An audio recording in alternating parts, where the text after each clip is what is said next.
Rádio Trianon AM. 740 kHz. Santo André, São Paulo, Brasil.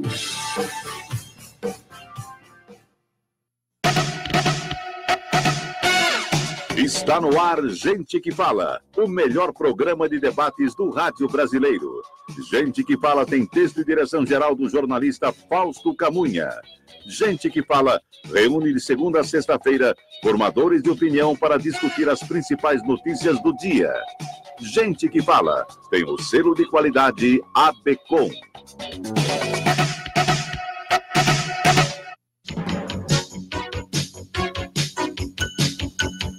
Olá, ouvinte do programa Gente que Fala, boa tarde, 12:04, seja bem-vindo, eu sou o Mauro Friesman, nós estamos no ar na Rádio Trianon AM 740 de São Paulo e Rádio Universal AM 810 de Santos.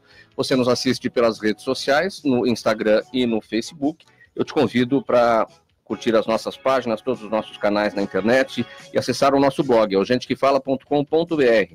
E nós queremos a sua participação, fazendo perguntas aos nossos convidados. Os telefones são 3289-3580 e 5052-5555. Eu apresento os participantes do programa de hoje, do Gente que Fala de hoje. Aqui à minha esquerda, para você que nos vê pelas imagens, a geriatra doutora Luciana Zimmermann, do Hospital do Servidor Público Municipal, da Secretaria Municipal de Saúde de São Paulo. Doutora Luciana, seja bem-vinda. Muito obrigada, Mauro. Obrigada, ouvintes. Boa tarde a todos. Também conosco aqui à minha esquerda, o psiquiatra Dr. Leonardo Verea, especializado em medicina psicossomática e hipnose clínica. Dr. Leonardo, seja bem-vindo. Boa tarde a todos. Obrigado, Mauro, pelo convite e obrigado a todos. Também conosco agora aqui à minha direita, a psicóloga clínica Fernanda Schwitter, fundadora e presidente do Instituto Projeto Cura. Fernanda, seja bem-vinda. Muito obrigada a todos, obrigado pelo convite e pela oportunidade da gente poder divulgar a importância da pesquisa no combate ao câncer. E ainda aqui à minha direita, André Neto, cantor, guitarrista, vocalista da banda Litera. Oi, gente, tudo bem? Feliz de estar aqui, satisfação. Só com camisa 10 aqui hoje. Maravilha, obrigado. Muito obrigado pela presença de vocês, por atenderem ao convite do programa Gente que Fala.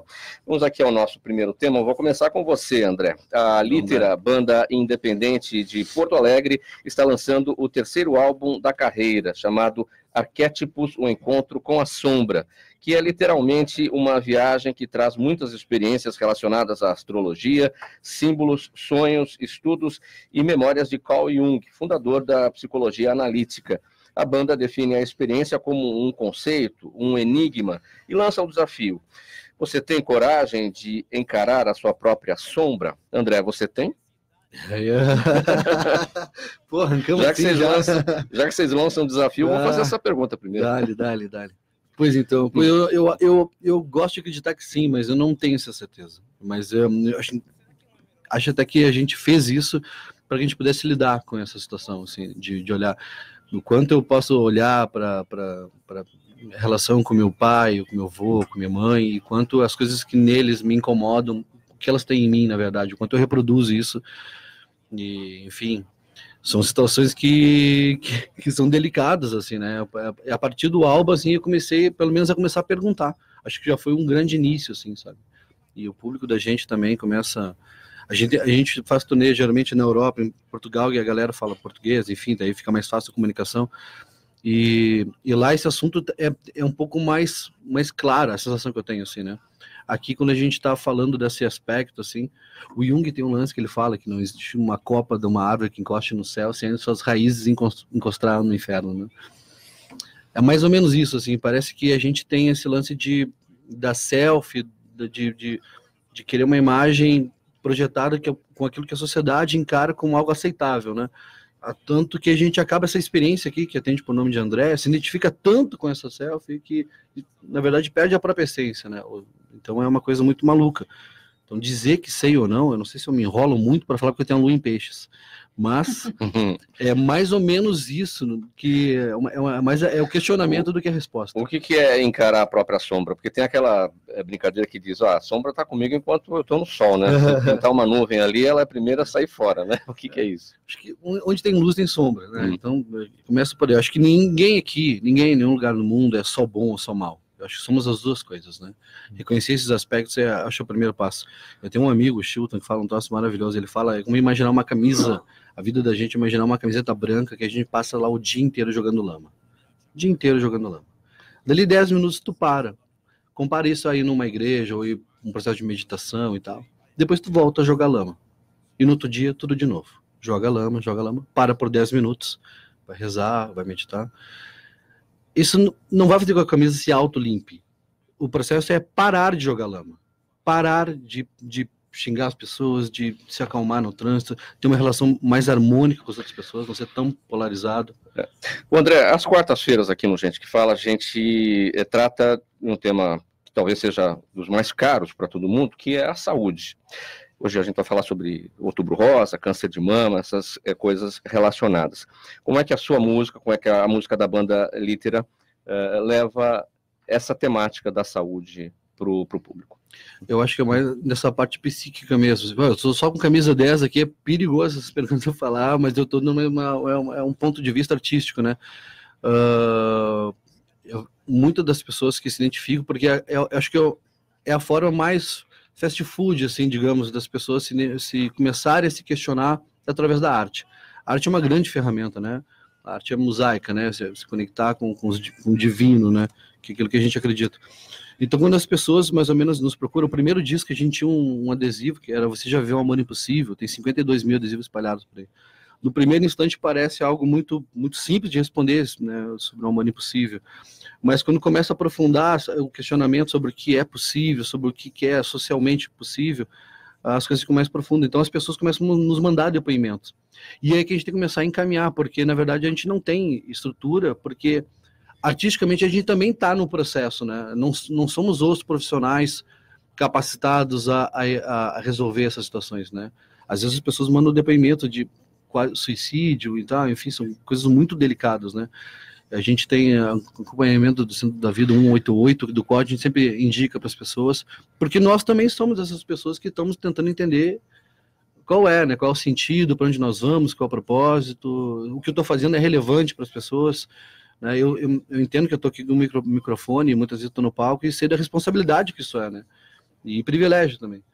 E entendo que eu preciso, como um artista, ter responsabilidade no que eu estou fazendo, né? Mas eu encaro isso muito mais como uma união de afins, e aí dali a gente encaminhar para outros lugares, do que demais a banda em si, ou a Litera, ser o grande sanador dessas questões, né? Posso fazer um comentário? Claro. Eu acho que a arte, né, no caso aí a música, tem uma função muito importante que, de uma forma mais suave, né, poder trazer para a sociedade civil coisas que às vezes a sociedade, por uma negação ou por dor, não querem olhar, né? Uhum. O Projeto Cura tem exatamente esta pegada, vamos dizer assim, né? Que é aproximar a ciência e a criatividade para conscientizar as pessoas sobre o câncer, sobre as várias facetas do câncer, sobre as várias fatores desencadeantes, né? E principalmente neste momento, mostrar a importância da pesquisa. Então, assim, a gente busca através da música, da arte em geral, da moda, do desfile, do design, porque é onde as pessoas estão. As pessoas querem só ver o lado bom da vida, mas a vida sempre tem o bom e o ruim, né? Doutor Leonardo, como é que a psiquiatria vê? Com a própria sombra é aprender a lidar consigo mesmo, porque faça sol, faça chuva, a sombra nunca vai deixar de existir e nunca vai deixar de nos acompanhar. Então, na medida que a gente aprender a lidar conosco e perceber que amigos, famílias, parentes, pessoas, colegas, profissões, tudo isso vai e vem, mas a nossa sombra fica. Então, se a gente não tiver uma boa autoestima, não aprender a lidar com a nossa autoestima, com a nossa sombra, aí fica muito complicado. E se ele conseguir transpor isso na música, é melhor ainda. Doutora Luciana, como é que a geriatria observa? Eu também quero puxar a sardinha para o meu lado, né? Esse processo de se conhecer e de se encarar é parte do nosso processo de vida, né? E tá junto com o envelhecimento, porque a gente envelhece, a gente não volta, o tempo não volta. Então, eu acho que é muito importante a gente ir se conhecendo, conhecer a parte física do corpo, tirar essas sombras, né? E tratar a gente como uma pessoa que tem o privilégio de envelhecer. Cada dia é melhor a gente estar se conhecendo e se tratando, né? Se curando. Doutor Leonardo, o privilégio de envelhecer e o privilégio de poder tratar essas questões, né? De encarar a própria sombra, uma coisa que em outros tempos a vida era mais curta, mas isso não era tão possível quanto é hoje. Sim, nós somos feitos para durar 40 anos. Tem A partir daí, controvérsias. Quase. Muitas, Então, muitas. já não é mais assim. Nós já estamos para o mas 100, nós somos hein? feitos para durar 40 anos. A partir daí, os estudos, a medicina, os avanços, etc., fazem com que a gente viva no overtime. E é importante aprender a encarar com tudo isso, aprender a lidar com tudo isso, de forma saudável.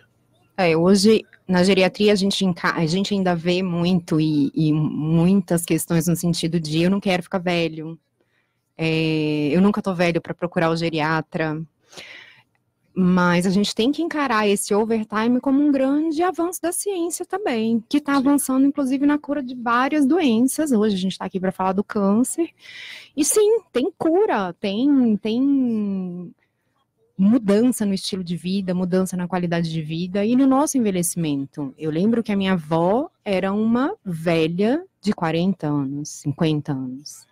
Hoje, com 40, 50, tem gente começando a vida, começando um projeto novo. Sim. E isso é maravilhoso. Eu acho que o segredo é ter o que fazer no dia seguinte. Ir dormir à noite para descansar, porque você tem algo para fazer no dia seguinte. Se você não tem o que fazer, é complicado, é muito mais complicado. Mas se você tem sempre um objetivo, um foco, uma meta a ser atingida, é muito mais simples viver e envelhecer. O que é mais difícil, doutor Leonardo? Encarar a própria sombra ou afastar os fantasmas? Afastar os fantasmas. Que é justamente ter o que fazer no dia seguinte, porque se você não tem, você fica com os fantasmas ali. Fazer amizade com os fantasmas. Muito bom. Eu acho que a integração da sombra é um processo interessante, né? Certo. Tipo de ser amigo do Santana. Ô André, você está com um violão aí, que é uma primeira palhinha, digamos assim. O que você vai mostrar? Eu vou cantar Depois de Crescer, que é uma música desse álbum.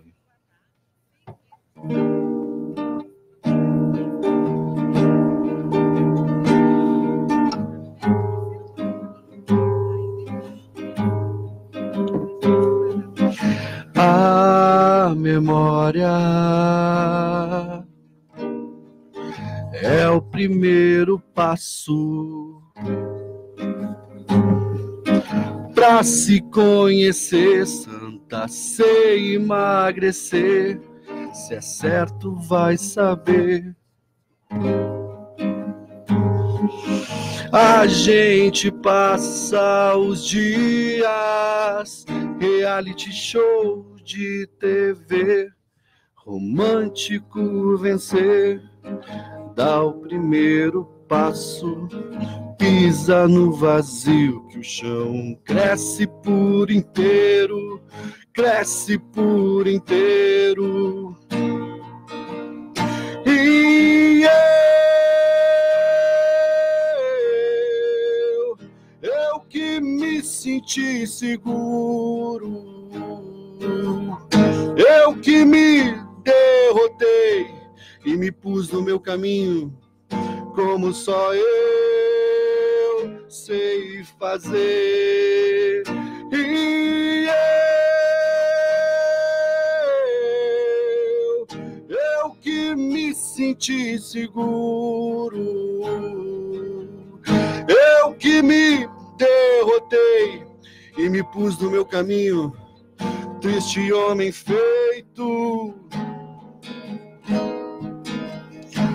homem feito.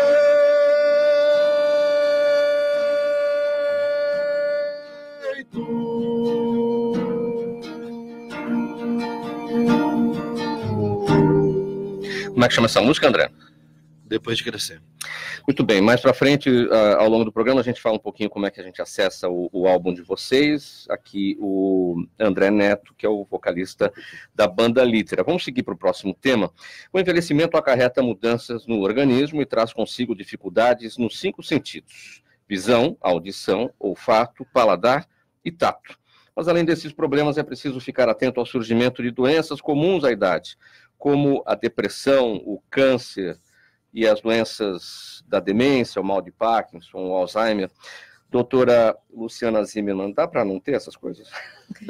Difícil, né? Passar pela vida assim, sem ter nada, né? É o que a gente fica se questionando, mas sim, é possível. Essas doenças são relacionadas, a gente fala, são relacionadas com a idade, mas elas não são obrigatórias com a idade. É muito mais comum a gente vê o surgimento de cânceres com a idade, porque a gente tem um envelhecimento celular, a gente tem formação de radicais livres, uma bioquímica até um pouco mais complexa, e isso vai gerando o envelhecimento celular, né, o nosso envelhecimento físico, que acarreta também doenças do coração, que são muito faladas, a hipertensão, infarto, AVC, mas como a gente está num foco hoje mais outubro rosa, vamos focar nesse lado, né? Então, assim, as doenças neurodegenerativas que a população mais se preocupa, principalmente o Alzheimer, eu vou perder a minha memória, a gente tem que entender que a memória é mais complexa do que só o lembrar. Então, vários fatores, como o ambiente que a gente convive, o estresse, a ansiedade, podem alterar a memória. Então, é muito comum a gente ver no idoso quadros de depressão alterando a memória. Aliás, não é nem só no idoso, né? O doutor Leonardo vai falar melhor até pra gente, que os quadros de depressão e os quadros de ansiedades alteram muito a memória também. O que a gente tem aprendido ao longo disso, como chegar lá, bem, né? Acho que recentemente está todo mundo vendo, Fernanda Montenegro comemorando 90 anos. Todo mundo quer chegar lá, como, entre outros, grandes personalidades que estão envelhecendo, que estão bem. Acho que todo mundo quer. O que a gente tem de estudo hoje comprovando é que mudanças no estilo de vida, né? Ter uma vida mais saudável, nada muito regrado, não é aquela vida, então eu não posso mais beber, não posso mais fumar, eu não posso comer carne, não. Uma vida regrada, uma vida tranquila, uma vida sem excessos, praticar atividade física, ter um bom convívio social, estar sempre perto de gente que a gente gosta, sempre bom conhecer gente nova, sempre bom aprender coisas novas, até na música.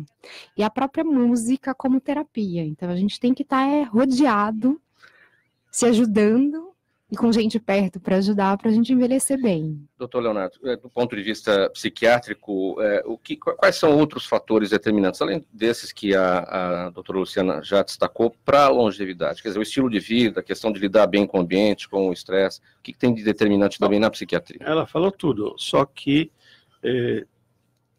eu que sou geriatra também e lido com pacientes numa casa de repouso, eu percebo que o Alzheimer, o esquecimento, alguns surtos, algumas coisas são muito controladas com medicamentos e tudo bem. O idoso tem que ter mais acesso a pessoas, a processos terapêuticos, a uma ajuda terapêutica para continuar se questionando quem eu sou, o que eu quero, o que eu estou fazendo aqui. E tem outro detalhe que passa quase desapercebido. A Fernanda Montenegro, ela é uma ótima pessoa, 90 anos, super lúcida, super perfeita. Mas, se ela cair, ela vai quebrar o fêmur. Isso que é o problema. É um grande problema. Ter todo um trabalho preventivo para ajudar o idoso a se alimentar corretamente, a ter uma vida saudável, fazer atividade física, manter o tônus muscular, para que se cai, não quebre nenhum órgão, nenhum osso. E às vezes não quebra porque cai porque quebra. Sim. Tudo bem, então, tem que prevenir tudo isso. Mas todo o trabalho psicológico, psiquiátrico, medicamentoso, farmacológico, todo mundo já faz, mas a gente se perde em pequenos detalhes. Cair da própria altura. Aí atrapalha a vida, dependendo da situação, é até irrecuperável. Então, nós precisamos tomar cuidado com esses pequenos detalhes também. Sim.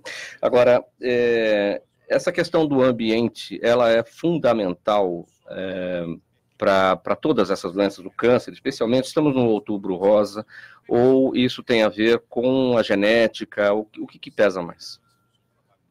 Tudo, mas o ambiente é fundamental.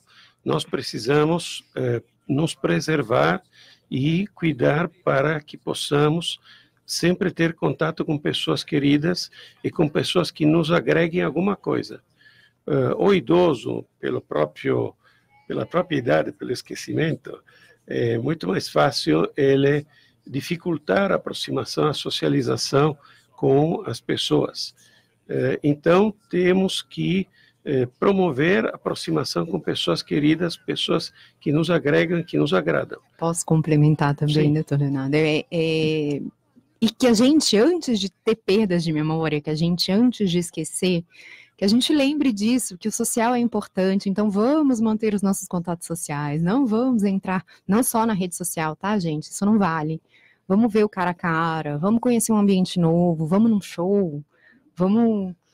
Porque isso é importante quando chega lá. Os idosos que têm melhor a clínica de qualquer condição são os que têm um amparo social grande da vida inteira. É aquele que tem, nossa, os meus amigos da escola. Ah, mas eu fiz amigo semana passada na ginástica ou num grupo de teatro. Isso a gente vê que a recuperação também das tragédias. A solidão é um fator fundamental e muito comum e constante na vida do idoso.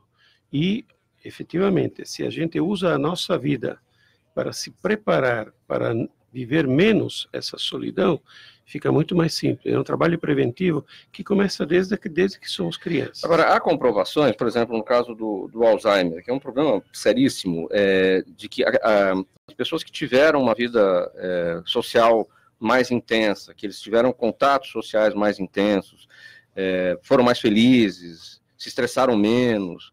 Há comprovações de que essas pessoas não terão Alzheimer? O que a gente pode definir? A comprovação que a incidência é menor. Fazer palavras cruzadas, por exemplo, ajuda a ter menos incidência de doenças como Alzheimer. Atividade física também é uma outra coisa que tem alguns estudos de grande porte falando que previne o Alzheimer. Mas o cérebro também é muito complexo, então a gente não consegue falar assim, vai converter ou não, vai virar, vai ter ou não, né? Independente do grau de escolaridade ou do estilo de vida.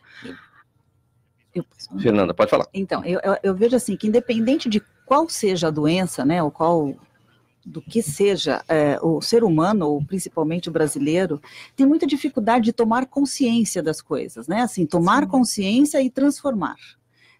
Então, assim, a gente sempre quer uma pílula mágica, né?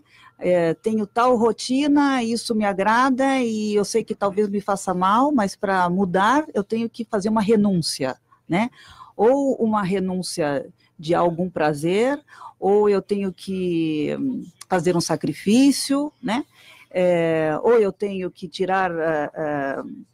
perder algo que eu estou acostumado. Então, assim, acho que a grande questão do ser humano vendo a evolução, que a gente meio que vai perdendo a memória evolutiva, ou seja, a gente só está aqui hoje porque a gente foi aprendendo, Sim. A gente foi registrando a nossa história, né? Então, aquela linha histórica, né? A gente já andou de 4, né? Então, a gente tem uma evolução. E aquilo que a gente vai quando a gente a ciência, né, ela vai observando os fatos e vai trazendo a informação.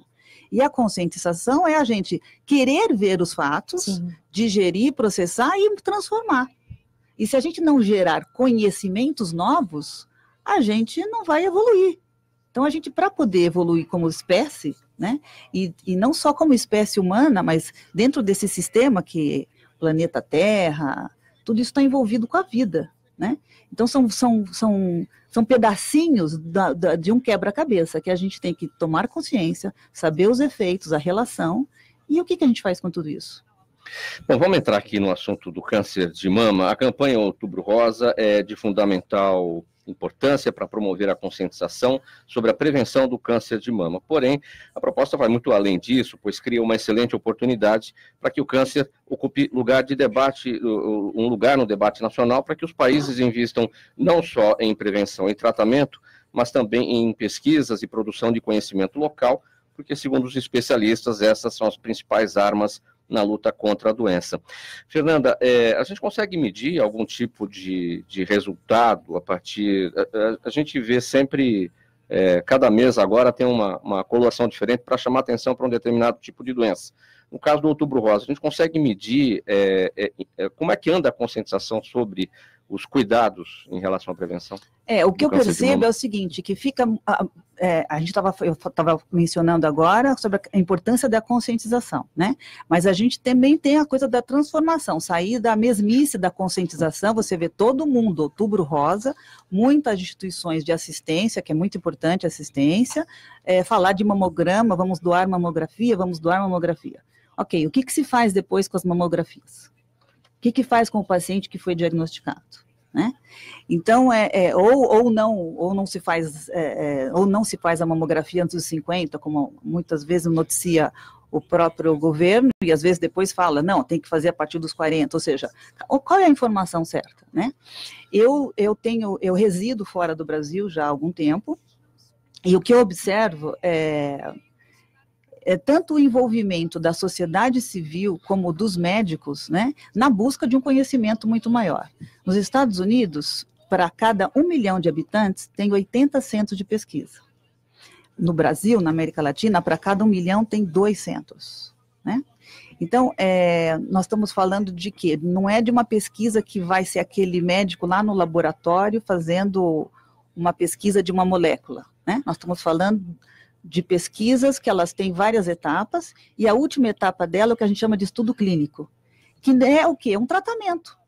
Ou seja, quando a gente fala de Outubro Rosa, e a gente fala de conscientização, é a gente também falar que o Brasil precisa investir em estudos clínicos, porque o estudo clínico traz o que há de melhor no mundo. Você pode tratar uma pessoa aqui no Brasil da mesma forma sendo tratada no MD Anderson, por exemplo. Olha, nós vamos conhecer agora uma história relacionada ao câncer de mama com a Flávia dos Santos. Ela é psicóloga, sexóloga, mora na Colômbia há 12 anos e conversa com a gente por telefone. Conheço Flávia, bem a Flávia. Tudo bem, Flávia? Tudo jóia. Fernanda, te mando um beijo. A Fernanda está nos Estados Unidos, estou na Colômbia, e sou muito amiga da Fernanda e quero dar os parabéns a ela, porque ela vai ser vovó dentro de pouco tempo. Ok, Flávia, um beijão para você. Flávia, seja bem-vinda ao programa Gente que Fala. Vamos falar um pouquinho da sua experiência. Você teve o câncer de mama, como é que você descobriu, autoexame, como é que surgiu? Olha, eu fui diagnosticada com câncer poucos meses antes de fazer 40 anos de idade. Eu sou filha de médicos, né? No Brasil, meu pai é cardiologista, e eu sempre tive uma consciência de tocar o meu peito. Uma coisa que passava comigo muito depois da menstruação, passava assim uma semana, 10 dias, eu tinha já uma necessidade quase que instintiva de, quando eu saía da ducha, do banheiro, na hora que eu tomava banho, de fazer um pouco a mão ao redor do seio, passar na axila, instintivamente já fazia. E, de repente, um dia eu senti uma bolinha pequenininha e eu disse, que coisa, deve ser algo hormonal. E coincidia com o meu check-up ginecológico. Então, eu fui na minha ginecologista e falei com ela, olha, eu estou sentindo uma bolinha estranha aqui. Ela falou, não, vamos olhar, mas isso não deve ser nada. Ela tocou e disse assim, sabe o quê? Vamos repetir a ecografia e vou te pedir uma mamografia. Eu nunca tinha feito uma mamografia, fiz pela primeira vez, na mamografia não deu nada. A mamografia deu que estava tudo bem, e na ecografia foi que o médico que fez pôde ver a bolinha. Aí ele falou, sabe, eu acho que você devia fazer uma biópsia, e como eu tenho tempo agora, eu te recomendo fazer agora. Fiz a biópsia, que eu nem sabia que doía tanto fazer uma biópsia, fiz, e 2 dias depois me telefonaram e disseram, olha, eu estou te ligando porque foi eu que fiz a biópsia em você, eu tenho o resultado na mão, é câncer, e você tem que operar o mais rápido possível porque é um câncer que parece ser dos agressivos. Eu quase morri, Quer dizer, o mundo cai, assim, abre um buraco, você cai lá dentro e não sabe nem como sair, nem o que pensar. Eu falei, meu Deus, eu tenho meus filhos, eu vou morrer, o que vai acontecer agora? O que vai ser da minha vida? Liguei para minha ginecologista, ela conseguiu uma consulta com um oncólogo. No dia seguinte, às 6h30 da manhã, eu estava com o oncólogo, e ele me disse, vamos operar na segunda-feira, isso foi uma quinta. Eu, na segunda-feira, estava operando, fiz a primeira cirurgia, 15 dias depois, ele me telefonou e disse, tem que fazer outra vez, porque não ficou totalmente limpo a tal margem que eles mandam para a biópsia. E aí, depois da segunda cirurgia, quando aí eu já estava achando que realmente não ia ter jeito, que eu ia morrer, etc., ele disse, olha, você teve muita sorte, porque como esse câncer foi detectado muito no princípio, não tocou os gânglios da axila. Eu fiz na cirurgia, o esvaziamento de axila, e não tinha tocado, mas ele disse, você vai ter que fazer 30 sessões de radioterapia. Eu fiz as 30 sessões de radioterapia, terminada a radioterapia, eu comecei o tratamento hormonal. Eu já levo 4 anos tomando tamoxifeno, que é uma terapia hormonal que te coloca em menopausa antes do tempo, que, enfim, que supostamente te ajuda a não ter câncer no outro peito. E aí vou, porque ainda tenho mais 5 anos e tenho dentro de um mês outro controle agora do câncer. O que eu digo para todo mundo? Eu participo de campanhas aqui na Colômbia. Faz o autoexame. A gente ainda, como mulher... Você faz palestras aí, não é isso? Eu faço tudo com relação ao câncer. Eu falo muito para as mulheres, a gente tem que acabar com esse mito de tocar o nosso corpo. O que você encontra em termos de tabus? O que as mulheres pensam a respeito desse tema? Eu vou te dizer que você tem mulheres que não se olham no espelho nuas, porque tem medo aos próprios órgãos genitais. E com isso tem mulheres que não são capazes de identificar certos cânceres no princípio. Eu tive recentemente num congresso de patologia da vulva e tem muitos casos de câncer de vulva que não são diagnosticados porque a mulher é incapaz de olhar e de tocar a própria vulva. Ou seja, a vantagem que nós temos com a mama é que é um câncer que a gente pode detectar cedo. Não é um câncer de fígado, não é um câncer de estômago, que a gente não tem como detectar. A gente não tem como ver no princípio, sabe? Só quando os sintomas aparecem. O câncer de mama, eu posso dizer que é quase que uma sorte que está para fora, que a gente pode, com a nossa mão, encontrar ele no início e buscar tratamento. Aqui na Colômbia, vocês falavam de número, aqui na Colômbia morrem 2 mil mulheres ao ano por causa do câncer de mama.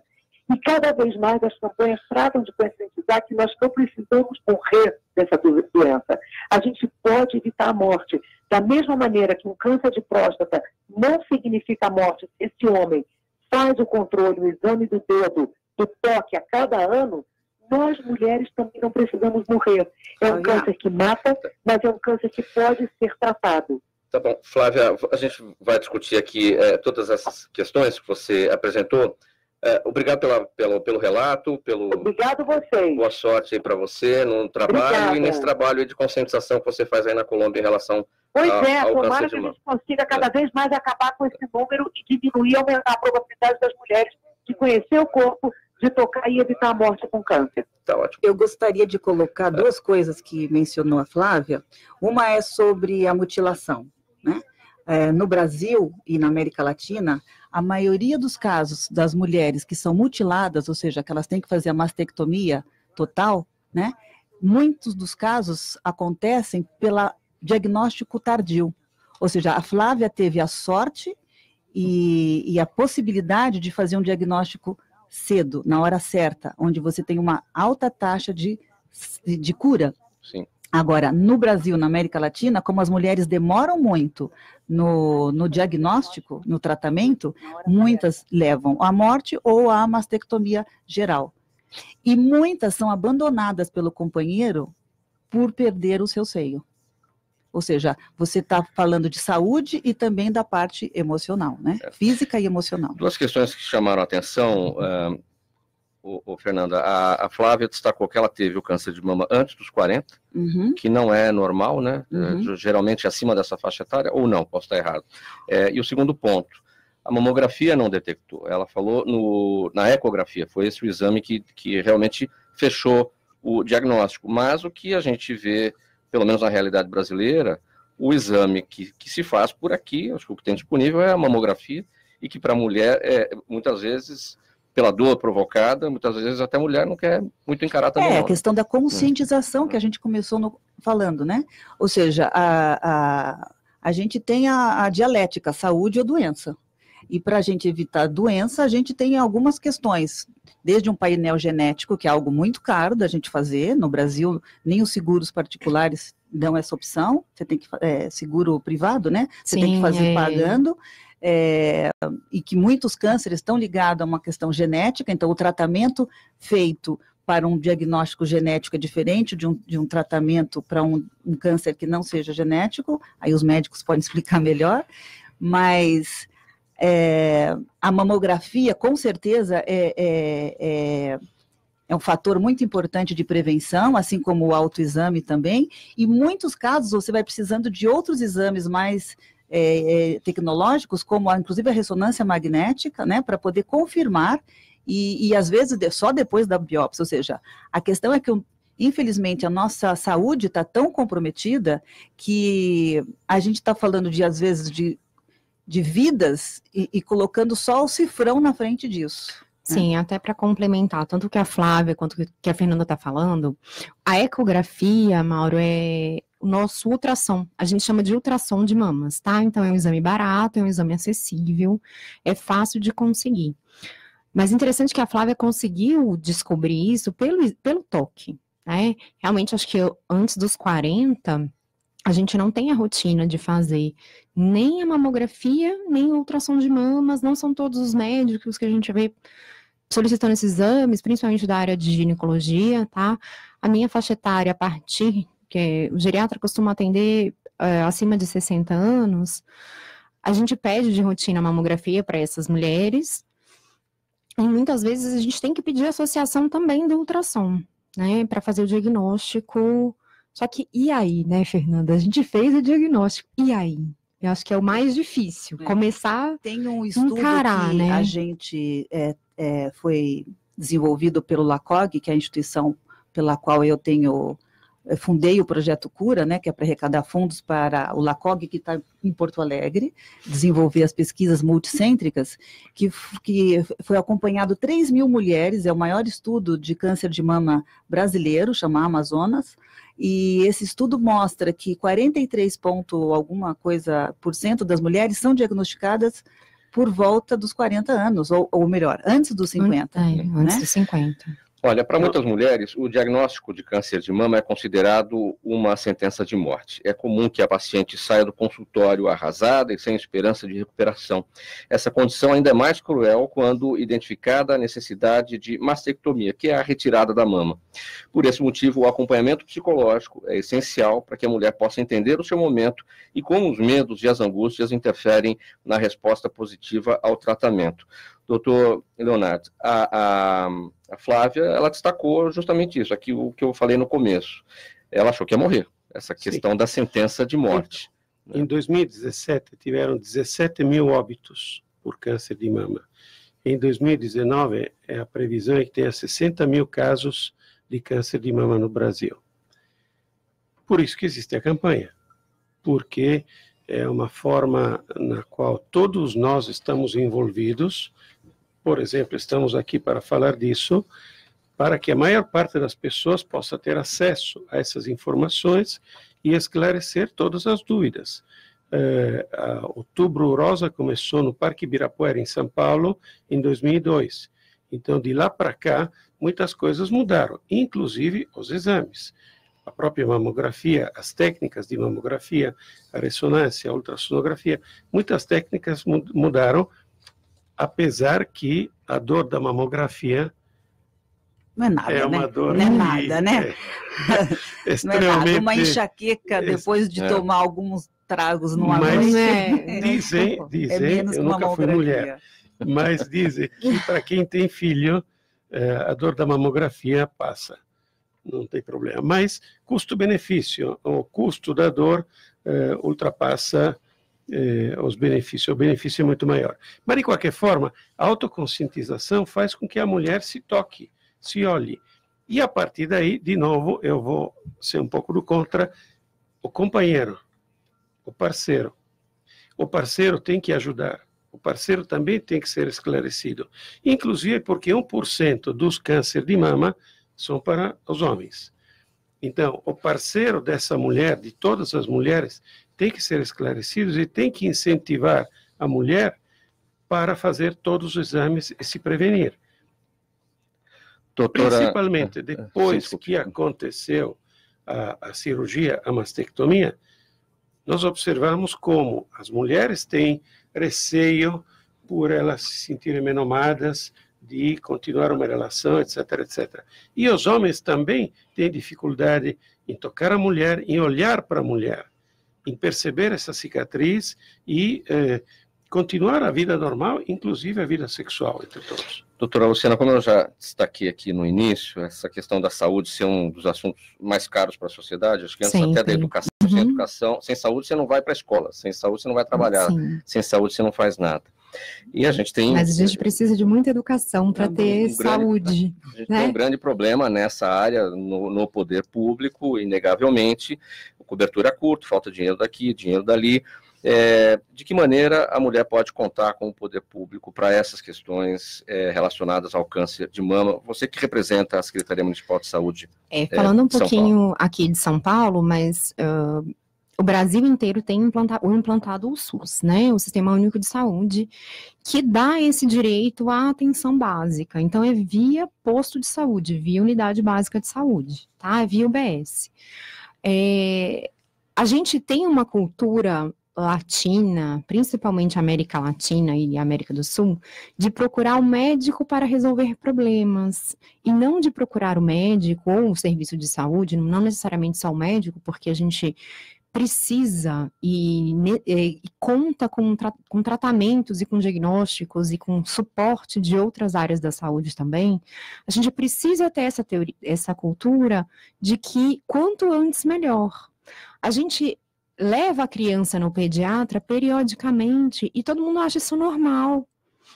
Aí a criança cresceu, virou adolescente, para de ir no médico e depois só procura quando fica doente, quando acontece alguma coisa. A gente não procura a assistência de saúde antes. Por exemplo, câncer de colo uterino, que é um câncer totalmente evitável, se as mães tivessem pendentes na adolescência de dar a vacina de HPV para as meninas e para os meninos, né? Mas elas levam no posto quando são crianças. Quando já estão maiorzinhos, a mãe já esqueceu do pediatra e da prevenção das vacinas. E tem o preconceito também, que se você tomar vacina, você está estimulando a iniciação sexual. E não pensando na prevenção da doença. E muitas vezes as meninas voltam no ginecologista, no posto de saúde, depois de já ter tido relação sexual, o que dificulta a prevenção do HPV. O ideal da vacina é tomar antes de ter relação. Então, acho que mais importante é mudar isso. Eu não sei como que a Fernanda vê lá nos Estados Unidos, acho que a coisa é bem diferente, né? Eu estava explicando para os médicos, o Cura nasceu, né, agora, tá bebê, e sou feliz, mas assim, é um desafio muito grande, porque a gente passa por muitas dificuldades. A American Cancer Society, que é o que o Cura quer ser aqui no Brasil, existe há 100 anos. Ou seja, há 100 anos a sociedade americana civil, ou seja, quando empresários, artistas estão envolvidos em fazer eventos de música, de esportes, de corridas, caminhadas, para o quê? Para levantar recursos para investir em pesquisa. A American Society, nesses 100 anos, já deu, dos estudos que ela financiou, já deram 47 prêmios Nobel para médicos, investigadores em câncer, né?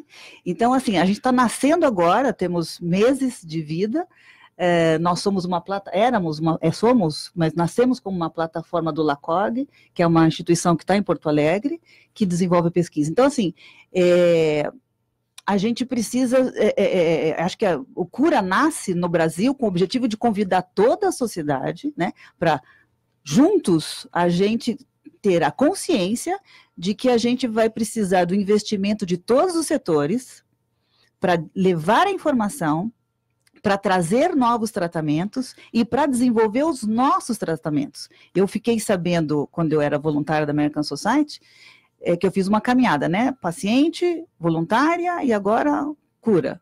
Então, assim, esse caminho, né? Você vê que muitas coisas você poderia evitar se você pudesse trazer o que há de melhor.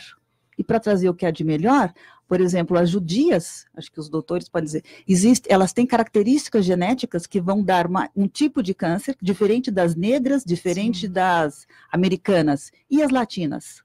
Será que a eficácia do remédio que nós estamos tomando é o mesmo? Talvez não. Por quê? Porque esses estudos foram feitos com uma amostragem de outra população, onde os fatores climáticos, alimentares, culturais são outros. Doutor Leonardo, o senhor quer comentar bem objetivamente, só para fechar esse tópico, para a gente avançar no Ela nosso- tem perfeitamente razão. Existem culturas diferentes e a medicina tem que cuidar disso. Toda a parte pública tem que trabalhar para que possa permitir simplificar e diminuir o custo, porque uma mamografia é cara. Então, os assistentes sociais, todas essas pessoas que circulam nas comunidades, que vivem nas comunidades, têm que ajudar a fazer esse trabalho de divulgação para que as mulheres possam entender e aprendam a se tocar. Coisa simples. Eu destaquei agora a questão do poder público, como é que as mulheres podem contar com a prefeitura, enfim, com os equipamentos públicos para poderem fazer as prevenções. Eu tenho um recado aqui da Prefeitura de São Paulo, relacionado com a saúde, evidentemente. Você sabia que aí na sua casa pode ter focos do Aedes aegypti, que é um mosquito transmissor da dengue, da zika e da chikungunya? Olha, acabar com esses focos é responsabilidade de todos nós. Então, entre outros cuidados, gente, olha, elimine qualquer lugar que possa acumular água. Remova os pratinhos de planta, mantenha a caixa d'água tampada, limpe as calhas e não acumule entulho. Até na gaveta, debaixo da geladeira, você tem que olhar, porque é nesses lugares que o Aedes aegypti deposita os seus ovos. Então, toda semana, você precisa reservar um tempinho para eliminar a água parada na sua casa. Se você fizer a sua parte, nós vamos acabar com os focos do mosquito. Prefeitura de São Paulo é a mensagem. André, vamos voltar aqui com você. Tem você trouxe aqui um livrinho, é isso? Podemos chamar de livrinho? É um novo tipo de CD, né? É um novo tipo de CD. Não vem nem no carro, não vem mais no notebook, não vem mais CD, não faz sentido lançar. Voltou o papel? Que bom! Aqui é um livrinho com páginas em branco. As pessoas devem usar isso aqui para fazer anotações. Registrar suas memórias, seus sonhos, seus devaneios. Começar a expor, só o fato às vezes de falar aqui já começa a se enxergar, né? É um jeito de encontrar caminhos, né? E a pessoa pode passar o QR Code ali no celular e ouvir as músicas em todas as plataformas de forma digital, né? E aqui na contracapa tem o QR Code, aqui acessando que vai ter acesso às músicas. As músicas da banda Lítera. Exatamente. E o livrinho para a pessoa poder participar do disco, né? Ela vai estar ouvindo ali e tal, e talvez ela se identifique alguma frase ou outra, uma palavra às vezes, e aí faz com que ela também comece o seu processo ali, né? Tecnologia é tudo, hein? Olha, gente, perguntas do público do Gente que Fala. Doutora Luciana? Luciana. Tá bom. Eu não nasci médica. Falei o programa inteiro, doutora Luciana. O Jorge do Tatuapé pergunta a partir de que idade o homem deve se submeter à reposição hormonal. Reposição hormonal no homem é só quando tem deficiência. É muito contraindicado o uso de hormonioterapia, principalmente testosterona, sem a gente ter a dosagem desse hormônio, que também estimula e ajuda o surgimento e o crescimento de vários tipos de cânceres para o homem, principalmente da próstata. Qual é o hormônio que, quando há, que é o que é o que leva à reposição, que é o que mais é a testosterona. Testosterona. É a testosterona. Tá. Mas aí, enfim, tem que fazer exames, tem que ver. Tem que fazer exames, só tem indicação. Além do aumento de cânceres, o uso irregular da testosterona gera aumento do número de infarto, de AVC e de insuficiência hepática. Tem gente que tem doença grave no fígado porque está usando a medicação de maneira irregular. Muito bom. A Carla de Santos pergunta para você, André, se você teria uma informação se Freud ou algum outro mestre da psicologia utilizou a música como terapia. Acho que Jung sim também, acho que o pessoal pode me ajudar aí também, mas Jung sim, o Freud eu não tenho certeza. Mas uma galera usa, Lacan, uma galera usa a música, acho que é uma arte... Eu uso a música como terapia porque tem sempre uma música de fundo nas minhas sessões, porque é fundamental. nossos sentidos estimulados. A arte-terapia está usando muito também, e, enfim, é que não, talvez não de um jeito formal, mas a música o tempo todo, a música está acontecendo o tempo todo. Sim, e não só como psicoterapia, tá? A gente usa muito no ambiente do idoso, na parte de memória também, no tratamento das doenças de Alzheimer, etc. A vida começa com uma batida de coração, né? O tempo todo. E é o nosso ritmo, né? Não, e a tríade na música é justamente isso, né? O ritmo, a harmonia, né? E melodia. Sem isso não se faz música, então o ritmo é o coração, né? Na American Cancer Society, em Miami, onde eu represento lá como voluntária, a gente fez uma música chamada Sola Tu Não Estás, que nesses últimos 5 anos tem sido o hino da abertura da caminhada, porque a gente quer que esta música mundialmente venha a ser como o We Are The World, do Michael Jackson para Contra a Fome, que a gente tenha uma música na luta contra o câncer. Né? Fernanda, não sei de quem é a pergunta aqui, mas vamos lá. O seu Instituto Cura, Projeto Cura, né? Uhum. É de utilidade pública? Recebe alguma ajuda financeira do poder público? Que pena, não. Nós estamos precisando de muitos recursos, né? Porque todo mundo sabe que pesquisa é algo muito caro, todos os profissionais, todos os centros, tudo é top, então tudo tem que ser um protocolo internacional, isso custa muito.